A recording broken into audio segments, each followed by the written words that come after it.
കൊണ്ട് ഒരു business owner, ഒരു മൈക്രോ ബിസിനസ് ഓണർ ട്രഡീഷണൽ മാർക്കറ്റിങ്ങിൽ നിന്ന് ഷിഫ്റ്റ് ചെയ്ത് ഡിജിറ്റൽ മാർക്കറ്റിങ്ങിലേക്ക് മാറണം എന്നുള്ളതാണ് ഈ കമ്പാരിസൺ. ഞാൻ ജസ്റ്റ് ഒന്ന് അതിൻ്റെ സ്ക്രീൻ ഞാൻ ഷെയർ ചെയ്യാം. സോ ഐ തിങ്ക് നിങ്ങൾക്ക് അത് കുറച്ചുകൂടി ഉപകാരപ്പെടും തോന്നുന്നു.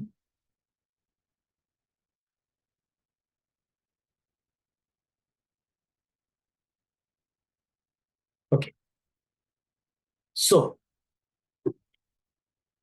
ട്രഡീഷണൽ മാർക്കറ്റിങ്ങിന്റെയും അതുപോലെ തന്നെ ഡിജിറ്റൽ മാർക്കറ്റിങ്ങിന്റെയും ഒരു കമ്പാരിസൺ എടുത്തു നോക്കിയാൽ പ്രധാനപ്പെട്ട 12 ഫാക്ടേഴ്സ് ആണ് നമ്മളിവിടെ പരിഗണിക്കുന്നത്.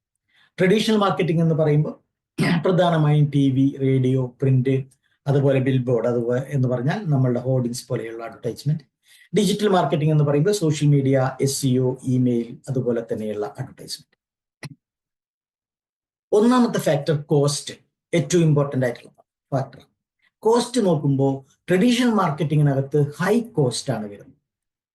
ഓൾ കേരള ബേസിൽ ഒരു TV അഡ്വർടൈസ്മെന്റ് അല്ലെങ്കിൽ ഒരു ന്യൂസ് പ്രിന്റ് അഡ്വർടൈസ്മെന്റ് കൊടുക്കുന്ന, അല്ലെങ്കിൽ ഒരു വലിയൊരു ബിൽ ബോർഡ്, അതായത് ഹോർഡിങ് ഒരു വർഷത്തേക്കോ 2 വർഷത്തേക്കോ മെയിൻറ്റെയിൻ ചെയ്യണമെങ്കിൽ വലിയ ഒരു കോസ്റ്റ് നമുക്ക് ആവശ്യമാണ്. പക്ഷെ ഡിജിറ്റൽ മാർക്കറ്റിങ്ങിനകത്ത് കോസ്റ്റ് ബേസ് നോക്കിക്കഴിഞ്ഞാൽ ഡിജിറ്റൽ മാർക്കറ്റിംഗ് എന്നത് വളരെ മോർ അഫോർഡബിൾ ആണ്. ഏത് ബഡ്ജറ്റിനും നിങ്ങൾക്ക് സാധ്യം. 100 രൂപ, 85 രൂപ മുതൽ നിങ്ങൾക്ക് മെറ്റയിൽ പരസ്യം ചെയ്യാം. അതായത് ഒരു ദിവസം മെറ്റയിൽ പരസ്യം ചെയ്യാൻ വെറും 85 രൂപ മതി.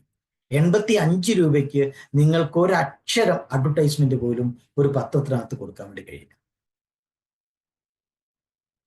ഒരു ഓൾ കേരള ബേസിൽ നിങ്ങളുടെ ഒരു ലെറ്റർ ഒരു അഡ്വർടൈസ്മെന്റ് ആയിട്ട് പോകണമെന്ന് തീരുമാനിച്ചാൽ ആ എമൗണ്ട് മതിയാവില്ല. പക്ഷെ നമുക്ക് ഈ 85 രൂപ എന്ന് പറയുന്ന ഏറ്റവും ചുരുങ്ങിയ എമൗണ്ടിന് പോലും നമുക്ക് ആയിരക്കണക്കിന് 10,000-കണക്കിന് ആളുകളിലേക്ക് നമ്മുടെ അഡ്വർടൈസ്മെന്റ് എത്തിക്കാൻ കഴിയും.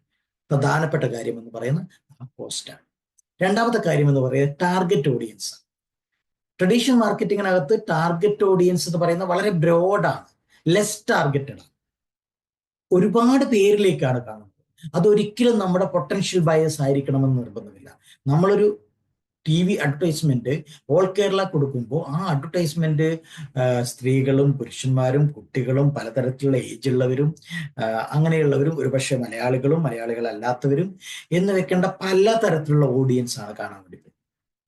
അതേ സ്ഥാനത്ത് നമ്മൾ അതേ ഡിജിറ്റൽ മാർക്കറ്റിങ്ങിനകത്താണ് അത് ചെയ്യുന്നതെങ്കിൽ പുരുഷൻ കാണണോ, സ്ത്രീ കാണണോ, ഏത് പ്രായത്തിലുള്ളവർ കാണണം, ഏത് ഏരിയയിലുള്ളവർ കാണണം, ഏത് താല്പര്യങ്ങളുള്ളവർ കാണണം, ഏത് ഭാഷ സംസാരിക്കുന്നവർ കാണണം എന്നൊക്കെ നമുക്ക് തീരുമാനിക്കാൻ പറ്റും. അപ്പോൾ ടാർഗറ്റ് ചെയ്യാൻ കഴിയും, കൃത്യമായി നമ്മുടെ കസ്റ്റമറെ ടാർഗറ്റ് ചെയ്യാൻ കഴിയും. റീച്ച് പരിഗണിച്ചാൽ പലപ്പോഴും ട്രഡീഷണൽ മാർക്കറ്റിംഗ് വേസ് നമുക്ക് ലിമിറ്റഡ് ആയിട്ടുള്ള അല്ലെങ്കിൽ ലോക്കൽ ഏരിയസിലേക്കുള്ള, ലോക്കൽ റീജിയണിലേക്കുള്ള റീച്ചാണ് തരുന്നത്. നമുക്കിപ്പോൾ കാലിക്കറ്റ് അതല്ലെങ്കിൽ ട്രിവാൻഡ്രം, ഇനി കേരള നമ്മൾ സെലക്ട് ചെയ്ത അവിടെ റീച്ച് അവിടെ നിൽക്കുക. അതിനപ്പുറത്തേക്ക് നമുക്ക് പോകാൻ കഴിയില്ല. ഒരു പക്ഷേ ഇന്ത്യ പോകാം. ഇന്ത്യക്ക് പുറത്ത് ഒരു ന്യൂസ് പേപ്പർ അഡ്വർടൈസ്മെന്റ് എത്രത്തോളം പ്രായോഗികമാണെന്ന് ആലോചിച്ചു നോക്കും. പക്ഷെ നമുക്ക് അതിൻ്റെയൊക്കെ എത്രയോ ചെറിയൊരു അംശം എമൗണ്ട് കൊണ്ട് ഒരു 100 രൂപ 500 രൂപ മുടക്കി കഴിഞ്ഞാൽ കേരളത്തിന് പുറത്തുള്ള ആളുകളെ അല്ലെങ്കിൽ ഇന്ത്യക്ക് പുറത്തുള്ള ആളുകളെ പോലും നിങ്ങൾക്ക് നിങ്ങളെ അഡ്വർടൈസ്മെന്റ് കാണിക്കാം. ഇപ്പൊ ഗ്ലോബൽ റീച്ചാണ്. അതായത് എവിടെയാണോ ഇന്റർനെറ്റ് ഉള്ള ആക്സസ് ഉള്ള, എവിടെയും ലോകത്തിന്റെ കോണിൽ ഇന്റർനെറ്റ് ആക്സസ് ഉള്ള ലോകത്തിന്റെ കോണിൽ എവിടേക്ക് നിങ്ങളുടെ അഡ്വർടൈസ്മെന്റ് എത്താൻ വേണ്ടി കഴിയുന്നു എന്നല്ല. അടുത്ത കാര്യം എൻഗേജ്മെന്റ് ആൻഡ് ഇന്ററാക്ഷൻ എന്നുള്ളതാണ്. നമ്മളൊരു ട്രഡീഷണൽ മെത്തേഡാണ് ഉപയോഗിക്കുന്നതെന്ന് കരുതുക. അതൊരു വൺ-വേ കമ്മ്യൂണിക്കേഷൻ. ഒരു TV അഡ്വർടൈസ്മെന്റ് എന്നത് ഒരു വൺ-വേ കമ്മ്യൂണിക്കേഷൻ. ഒരു ന്യൂസ് പേപ്പർ ആഡ് എന്നുള്ളത് ഒരു വൺ-വേ കമ്മ്യൂണിക്കേഷൻ. നിങ്ങളൊരു വലിയ ഹോർഡിങ് വെക്കുന്നു എന്നുള്ളത് ഒരു വൺ-വേ കമ്മ്യൂണിക്കേഷൻ. അതായത് കസ്റ്റമേഴ്സിന് നിങ്ങളുമായി ഇന്ററാക്ട് ചെയ്യാൻ ബുദ്ധിമുട്ടാണ്. ഡയറക്റ്റ് ആയിട്ട് ഇന്ററാക്ട് ചെയ്യാനുള്ള വഴികൾ പരിമിതമാണ്. നമ്മളൊരു ഹോർഡിങ്ങിൽ വെച്ചു, ആ ഹോർഡിങ്ങിൽ നമ്മുടെ നമ്പർ ഉണ്ടെങ്കിൽ ആ നമ്പർ എടുത്ത് കസ്റ്റമർ നേരിട്ട് നമ്മളെ നമ്പർ നോട്ട് ചെയ്തെടുത്ത് വിളിക്കണം. എങ്കിലാണ് കസ്റ്റമർക്ക് നമ്മളെ ഇന്ററാക്ട് ചെയ്യാൻ കഴിയുക. പക്ഷെ സോഷ്യൽ മീഡിയ എന്ന് പറയുന്നത് 2-വേ കമ്മ്യൂണിക്കേഷനാണ്, 2-വേ ഇന്ററാക്ഷൻ ആണ്. എപ്പോഴും എൻഗേജ് ചെയ്യാൻ കഴിയും. ഒരു ലൈക്കിലൂടെ, ഷെയറിലൂടെ, ഒരു കമന്റിലൂടെ എനി ടൈം നിങ്ങൾക്ക് നിങ്ങളുടെ കസ്റ്റമേഴ്സിന്, ഓഡിയൻസിന് നമ്മുടെ ബിസിനസ്സുമായി എൻഗേജ് ചെയ്യാൻ പറ്റും. അടുത്തത് അഞ്ചാമത്തത് ട്രാക്കിംഗ് ആൻഡ് അനലറ്റിക്സ്. ട്രാക്ക് ചെയ്യാൻ കഴിയും, അതുകൊണ്ട് തന്നെ അനലറ്റിക്സ് ഉപയോഗിക്കാൻ, അനാലിസിസ് ചെയ്യാൻ നമുക്ക് കഴിയും. എങ്ങനെയാണ് ട്രാക്ക് ചെയ്യാൻ കഴിയുക? ട്രഡീഷണൽ മാർക്കറ്റിങ്ങിനകത്ത് ട്രാക്കിംഗ് എന്ന് പറയുന്നത് വളരെ ബുദ്ധിമുട്ടുള്ള കാര്യം. നമുക്ക് കൃത്യമായി ട്രാക്ക് ചെയ്യാൻ കഴിയില്ല.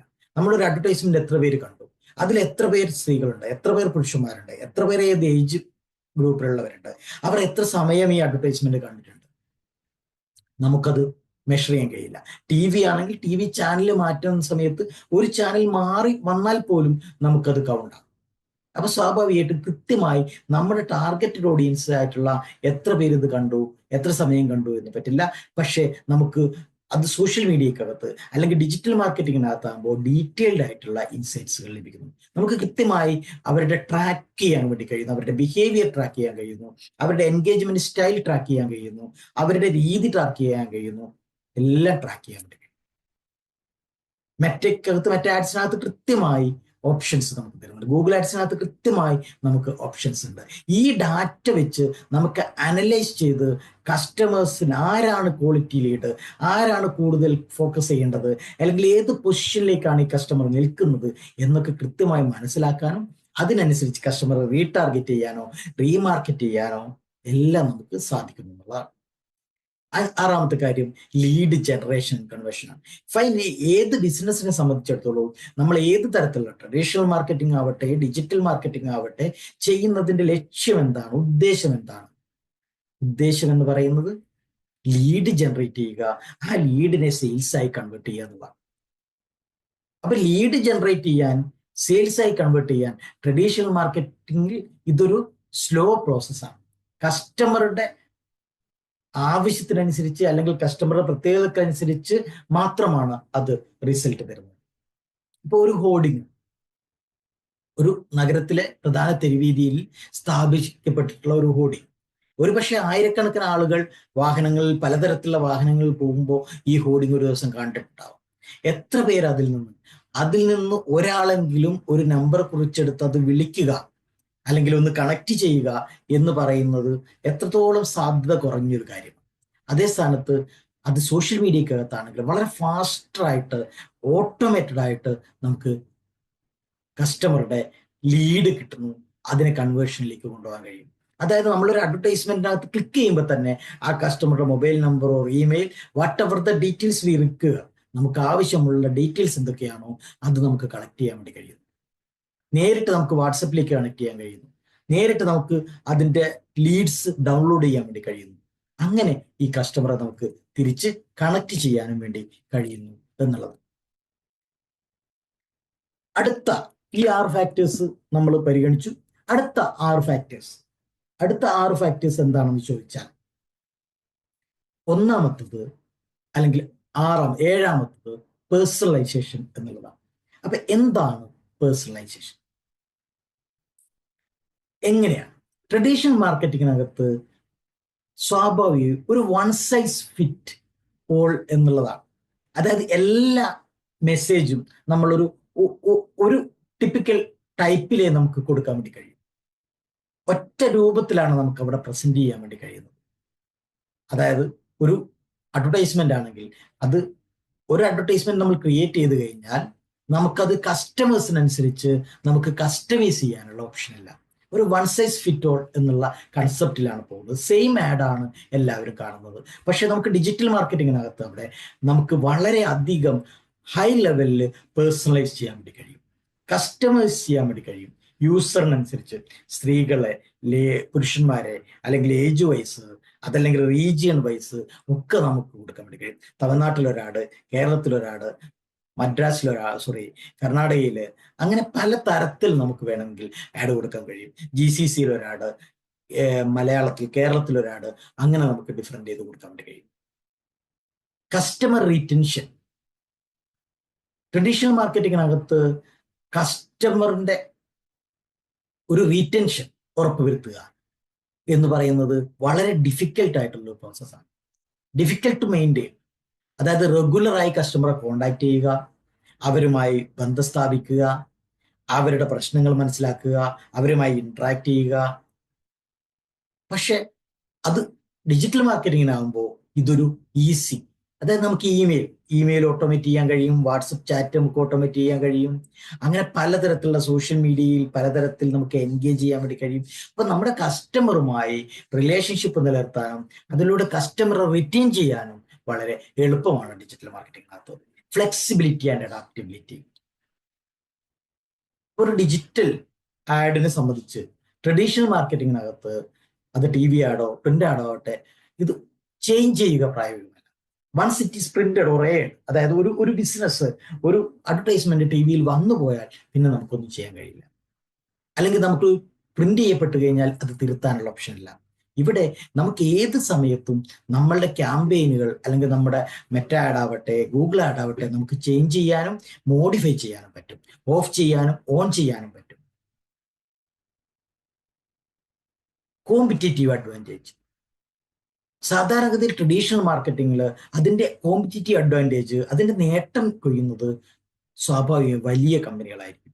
ഇപ്പൊ അല്ലേ, കേരളത്തിനകത്ത് ഇപ്പൊ ഒരു ബിസിനസ് സമയമാണ്, പെരുന്നാൾ എന്ന് പറയുന്ന ഒരു സമയത്തേക്ക് നമ്മൾ പോകുന്നു. ഏറ്റവും മികച്ച രൂപത്തിൽ കച്ചവടം നടത്താൻ വേണ്ടി പോകുന്ന സമയമാണ്. അത് കഴിഞ്ഞാൽ സമ്മർ വെക്കേഷന്റെ സമയമുണ്ട്. ഈ ഒരു ഏറ്റവും കൂടുതൽ സെയിൽസ് നടക്കുന്ന സമയത്താണ് ഏറ്റവും കൂടുതൽ അഡ്വർടൈസ്മെന്റ് വരുന്നത്. ഒന്ന് അഡ്വർടൈസ്മെന്റ് ശ്രദ്ധിച്ചാൽ മതി.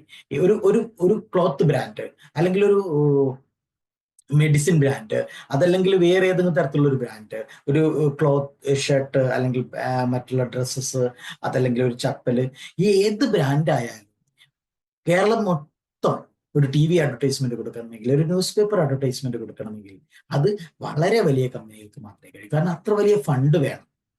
ചെറിയ ഫണ്ടിനകത്ത് അത് സാധ്യമല്ല. അപ്പോൾ വളരെയധികം വലിയ കമ്പനികൾ മാത്രം അവരുടെ ഒരു ഡോമിനൻസ്, അവരുടെ ഒരു എന്താ പറയാ, അവരുടെ ഒരു അധീശത്വം ഈ അഡ്വർടൈസ്മെന്റ് മേഖലക്കകത്തുണ്ടാവും.